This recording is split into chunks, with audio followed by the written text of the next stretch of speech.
AP hotels అసోసియేషన్లో వివాదం ముదురుతోంది. దశాబ్దాలుగా ఉన్న అసోసియేషన్లో సభ్యుల మధ్య చీలిక చర్చనీయాంశంగా మారింది.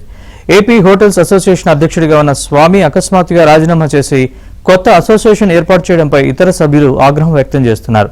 దీనిపై అత్యవసరంగా సమావేశం పెట్టి స్వామిని అసోసియేషన్ నుంచి బహిష్కరిస్తున్నట్లు ప్రకటించారు. అనంతరం అసోసియేషన్ నూతన అధ్యక్షుడిగా పర్వతనేని రవిని ఏకగ్రీవంగా ఎన్నుకున్నట్లు ప్రకటించారు.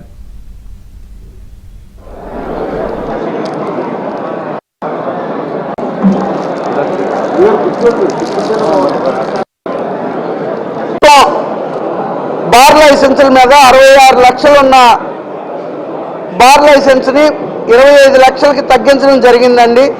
అది నేను చేశానని అంటే తను Andhra Pradesh hotel association APHA banner మీద ప్రభుత్వం ఇస్తే నా సొంతంగా ఇది చేయించానని అందరికీ నమ్మబలికి ఆయన స్వామి గారు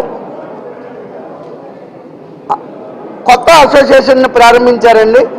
దీన్ని మేము పూర్తిగా వ్యతిరేకిస్తూ ఆంధ్రప్రదేశ్ హోటల్ అసోసియేషన్ నుంచి ఆయన్ని తొలగించడం జరిగింది. ఆంధ్రప్రదేశ్ హోటల్స్ అసోసియేషన్ ప్రెసిడెంట్గా ఉన్న ఆర్వి స్వామి గారు అనుకోకుండా వేరే అసోసియేషన్ పెట్టడం జరిగింది, స్టార్ హోటల్స్ అసోసియేషన్ పెట్టడం జరిగింది.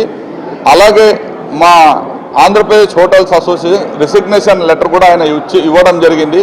కావున మేము మా రాష్ట్రంలో ఉన్న అన్ని ఈసీ మెంబర్లతో చర్చించి అన్ని జిల్లాల అధ్యక్ష కార్యదర్శులతో చర్చించి ఈరోజు వారి సూచనల మేరకు వారి రిసిగ్నేషన్ని ఆమోదిస్తూ అలాగే మా అసోసియేషన్కి ఆయన చేసిన ఇబ్బందికి మా అసోసియేషన్ నుంచి బహిష్కరించాలని అందరు సభ్యుల విన్నపం దీని మేరకు ఈరోజు ఆయన్ని అసోసియేషన్ నుంచి మనం తొలగించడం